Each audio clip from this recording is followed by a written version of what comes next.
کہا ہے۔ دیکھیں، میں ابھی ملا ہوں عمران خان صاحب سے، اور بڑی تفصیلی ملاقات میری ہوئی ہے، اور اس ملاقات کے حوالے سے پہلے میں آپ کو یہ بتانا چاہتا ہوں کہ عمران خان نے پورے پاکستان کو اور جہاں جہاں ان کے فالوورز ہیں یہ پیغام دیا ہے کہ جیل میں آ کے مجھے پڑھنے کا موقع ملا ہے جو ویسے نہیں ملتا تھا۔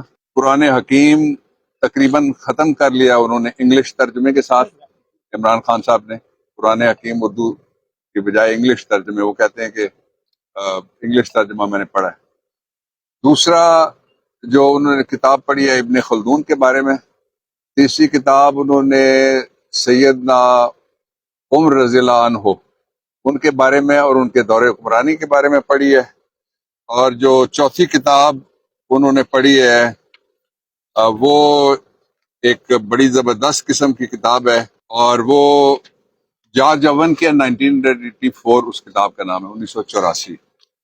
اور پھر ایک اور جو کتاب انہوں نے پڑھی ہے وہ پاکستان کے حالات کے اوپر بڑی فٹ آتی ہے، اس کا نام ہے اینیمل فارم، کہ بندوں کو کس طرح سے جانوروں کی طرح فارم کے اندر قابو کر کے رکھا جاتا ہے۔ اور اس نے دوسری بات یہ کہی ہے کہ حقیقی آزادی کی جد و جہد کے لیے، یہ تو بڑے تھوڑے دن ہوئے ہیں، اگر میری پوری زندگی بھی لگ جائے تو میں پیچھے نہیں ہٹوں گا، میں کھڑا تھا، میں کھڑا ہوں، میں کھڑا رہوں گا۔ یہ ان کے الفاظ ہیں جو میں نے آپ تک پہنچائے ہیں۔ پھر وہ جس سیل میں تھے اسی سیل میں ہیں، اور اس سیل کی تفصیلات آپ جان چکے ہیں ساری۔ اس کے بعد آج وہاں ان کے کہنے پہ میں نے ایک درخواست تیار کی، درخواست پہ عمران خان صاحب نے دستخط کیے، اور ہم نے سپرنٹینڈنٹ جیل کو وہ دی ہے۔ ان کا حق ہے کہ جس جگہ سے ان کی ضمانتیں لگی ہوئی تھی وہاں ان کو پیش کیا جائے۔ اب نہ ان کے پیش کرنے کی وجہ سے ان کا بنیادی حق متاثر ہوا ہے، رائٹ ٹو ڈیفینڈ، جس کے بارے میں آج سپریم کورٹ آف پاکستان نے بڑی تفصیل سے کہا ہے توشہ خانہ کے اوپر کہ رائٹ ٹو ڈیفینڈ ہر ملزم کا حق ہے، جو مرضی اس کے اوپر الزام ہو۔ تو یہ تو ایک جھوٹا مقدمہ ہے جس میں ایک متعصب جج نے اپنی کینگرو ججمنٹ دی تھی ان کے خلاف۔ تو وہ انہوں نے یہ کہا ہے کہ پھر ہم نے وہ درخواست لکھ کے سپرنٹینڈنٹ کو ریسیو کروائی ہے۔ اس درخواست میں ہم نے یہ کہا ہے کہ جہاں جہاں عمران خان کی تاریخیں ہیں یا ضمانتیں ہیں وہاں ان کو پیش ہونے کے لیے پروڈکشن آرڈر جاری کیا جائے۔ ان کو عوام سے دور رکھنے کے لیے عدالتوں سے بھی دور رکھا جا رہا ہے، جو صریح خلاف ورزی ہے آئین کی اور قانون کی۔ میں نے کور کمیٹی کے جو فیصلے ہیں ان کے حوالے سے، اور جو پارٹی کے اور لیگل ہماری ٹیم کے جو ساری سٹرگل ہے اس کے بارے میں نے ان کو اس سے آگاہ کیا۔ ان کے پاس کوئی انفارمیشن کا ذریعہ اندر موجود نہیں ہے، اس لیے تفصیلی ملاقات میں انہوں نے مجھ سے مختلف چیزیں جو تھی وہ جاننا چاہیں جو میں نے ان کو بتائیں۔ اور اس کے ساتھ ہی انہوں نے جو پاکستان کے لوگ ہیں جس طرح سے انہوں نے یوم آزادی پہ، اور خاص طور پہ پاکستان تحریک انصاف کے کارکن یوم آزادی پہ جس طرح سے وہ بڑی تعداد میں باہر نکلے، اس پہ بھی انہوں نے سب کے لیے شاباش کہا ہے۔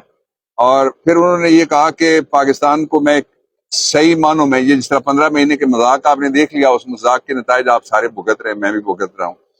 جو ایک امپورٹنٹ گورنمنٹ آئی تھی تو 15 مہینے والی جمہوریت نہیں، اصلی جو جمہوریت جو آئین میں لکھی ہوئی ہے، جو طرز حکمرانی ہے پاکستان کا، اور آئین کے تحت اس جو جمہوریت ہے اس کی بحالی کی جدوجہد ہے، اس کا مطلب وہ کہتے ہیں کہ حقیقی آزادی ہے، جو بالکل درست کہتے ہیں۔ پھر انہوں نے جو پاکستان کے لوگ ہیں وہ جن مشکلات اور مصائب کا شکار ہوئے ہیں، ان پہ ان کو کہا ہے کہ انشاءاللہ العزیز پاکستان تحریک انصاف ان سارے مشکلات کا اور جتنی بھی تکلیفیں ہیں لوگوں کی اور مسائل جو پیدا کیے گئے 15 مہینے کے اندر، اور جس طرح سے مہنگائی آئی ہے، لوگ روٹی سے محروم ہوتے جا رہے ہیں، تو اس سب پہ ہماری نظر ہے۔ انشاءاللہ العزیز مستقبل اور جو آنے والا مستقبل ہے وہ انشاءاللہ پاکستان تحریک انصاف ہے۔ ساتھ ہی انہوں نے یہ ہدایت کی ہے کہ 90 روز میں الیکشن منعقد کروانے کے لیے فوری طور پہ کور کمیٹی نے پہلے ہی فیصلہ کیا ہوا ہے، انہوں نے کہا فوری طور پہ سپریم کورٹ سے رجوع کیا جائے۔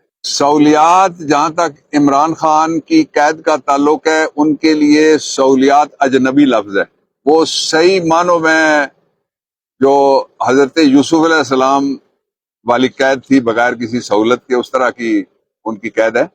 سہولیات والے وہ تھے جن کے لیے آپ کو یاد ہے کوٹ لکھپت کے باہر ایمبولنس کھڑی ہوتی تھی، اندر پلیٹلیٹس گننے والے بیٹھے ہوئے ہوتے تھے کہ اوپر چلے گئے، نیچے چلے گئے، آ گئے، غائب ہو گئے.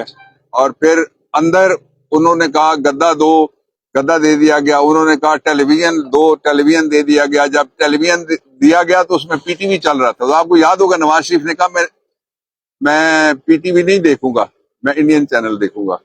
یہ ایک مرد کلندر ہے اور جس کا جو حوصلہ ہے، پہلے اگر وہ چٹان تھا تو اب پہاڑ ہے، پہلے اگر وہ پہاڑ تھا تو اب وہ ہمالا ہے. اور یہ وہ شخص ہے جس کے بارے میں علامہ اقبال نے کہا تھا کہ ہزار خوف ہوں لیکن زباں ہو دل کی رفیق، یہی رہا ہے ازل سے کلندروں کا طریق. جو عمران خان صاحب کا کیس ہے وہ کل لگا ہوا ہے، اس پہ ایک بڑی ڈیولپمنٹ ہوئی ہے. بڑی ڈیولپمنٹ یہ ہے کہ سپریم کورٹ آف پاکستان کے پاس جو ہماری پٹیشنز پری ٹرائل پڑی ہوئی تھی ان کی آج ہیئرنگ ہوئی ہے. اس میں انہوں نے کہا ہے بادی النظر میں یہ مقدمہ درست نہیں ہے. ہم شروع دن سے کہہ رہے ہیں، میں ابھی بھی کہہ رہا ہوں کہ جھوٹا مقدمہ ہے. اور دوسرا انہوں نے ہدایت کی ہے اسلام آباد ہائی کورٹ کو کہ کل آپ فوری طور پہ یہ مقدمہ سنیں. نہیں سنیں گے، فیصلہ اس کا کریں تو سپریم کورٹ آف پاکستان کل 1 بجے کے قریب بیٹھے گی دوبارہ. تو انشاءاللہ العزیز آزادی اس قوم کا بھی مقدر ہے، آزادی عمران کا بھی مقدر ہے.